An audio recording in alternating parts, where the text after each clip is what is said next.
قاب قوسین تو آپ نے دیکھ ہی لیا تھا کہ خدا کا اور رسول کا ان دونوں میں اتنا سا فاصلہ رہ گیا تھا جیسا کہ دو کمانوں کا فاصلہ ہوتا ہے. وہ وہاں بیٹھا ہوا تھا خدا، یہ یہاں بیٹھے تھے حضور، اور آپس میں اتنا فاصلہ رہ گیا تھا قاب قوسین کے، تو یہ معنی ہو گئے تھے. میں نے وہی عرض کیا تھا کہ علاوہ قطع نظر دیگر اعتراضات کے، یہ فاصلہ تو دو محسوس چیزوں کے اندر ماپا جاتا ہے.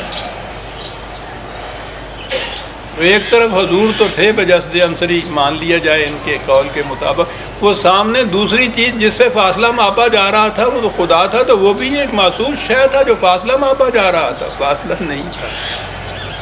وہاں یہ معنی کیے گئے اس کے، تو میں نے عرض کیا تھا کہ اس کے معنی تو یعنی عربوں کی زبان میں سے میں یہ معنی لے رہا ہوں، معاذ اللہ کوئی مجھ پہ وہی نازل نہیں ہوتی عزیزان من جو میں یہ بات کہتا ہوں. سندیں موجود ہیں، میرا لغات القرآن موجود ہے 4 جلدوں کے اندر، ہر لفظ کے معنی کی سند انہی کے لغات اور انہی کی تفاسیر سے دی ہے میں نے.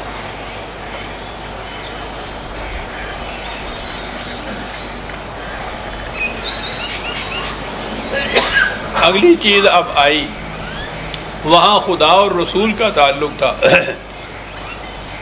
آگے اس کے آتا ہے عقل انسانی اور وحی کا تعلق.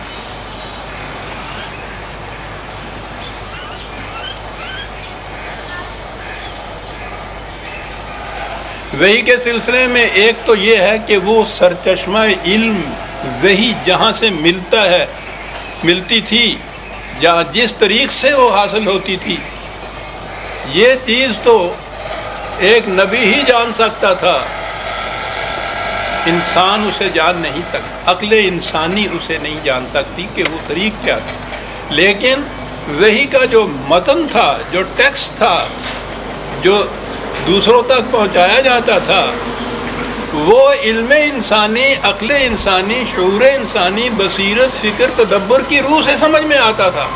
یعنی اس کا جو سرچشمہ ہے، کہاں سے ملتا ہے، کیسے ملتا ہے، کیا طریق ہے، وہاں تو عقل انسانی حیرت میں رہ جاتی تھی. اور اس وحی کو سمجھا جا سکتا تھا، اور سمجھنے کے بعد اس پہ عمل کیا جا سکتا تھا. عمل کا نتیجہ یہ تھا کہ یہ زندگی بھی جنت کی زندگی بن جاتی تھی، اور اخروی زندگی تو جنت کی ہے ہی. یہ تھا جو موضوع نظر آتا. جہاں یہ کہا تھا فَأَوْحَىٰ إِلَىٰ عَبْدِهِ مَا أَوْحَىٰ، خدا نے وحی کیا اپنے بندے کی طرف جو کچھ کہ وحی اس کو کرنا تھا. یہ تو وحی کیا گیا، سارا قرآن وحی ہوا. وہی بات کہ وحی کا سرچشمہ یا طریق جو تھا یہ کیا تھا، اسے عقل انسانی نہیں جان پہچان سکتی. یہاں کھڑے ہونے کے بعد عقل کے حصے میں حیرت کے سوا کچھ نہیں آتا.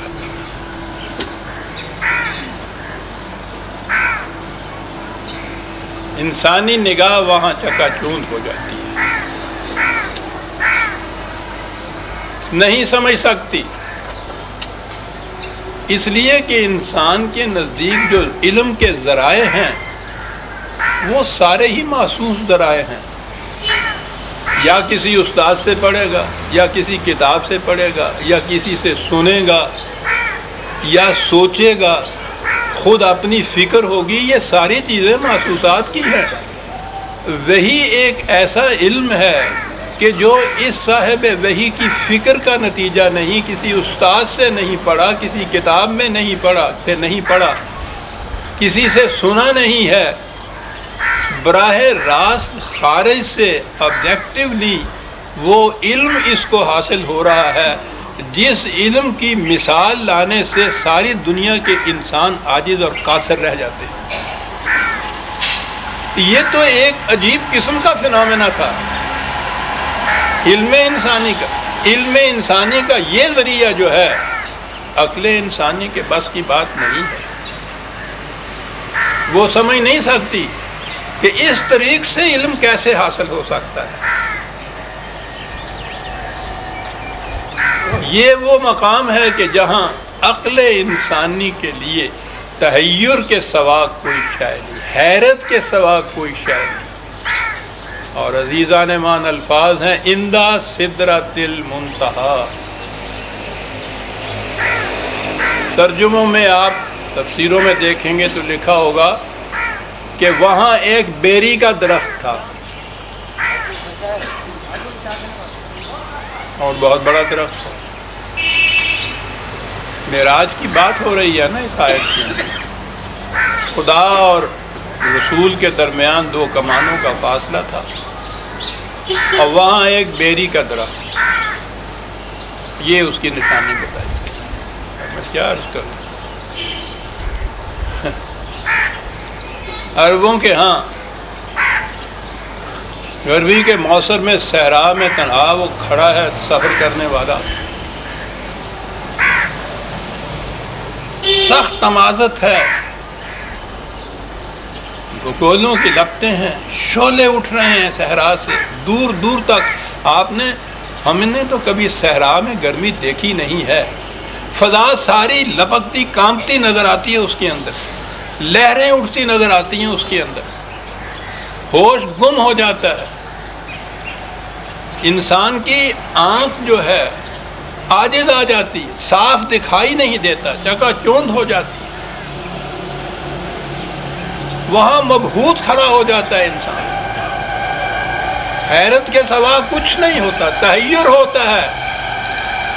عربی زبان میں یہ سدرہ انتہائی تحیر اور حیرت کو کہتے تھے کہ یہ وہ مقام تھا کہ جہاں عقل انسانی کے میں انتہائی تحیر اور حیرت اور چشتر کے سوا کچھ نہیں آتا تھا. اور وہاں یہ نبی کھڑا تھا, ما زاغ البصر, اس کی نگاہ میں ذرا سی بھی جھٹکی پیدا نہیں ہوئی تھی. آہا,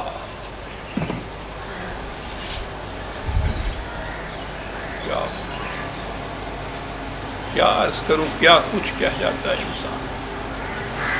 سدرہ بھی منتہا, حیرت انتہائی حیرت.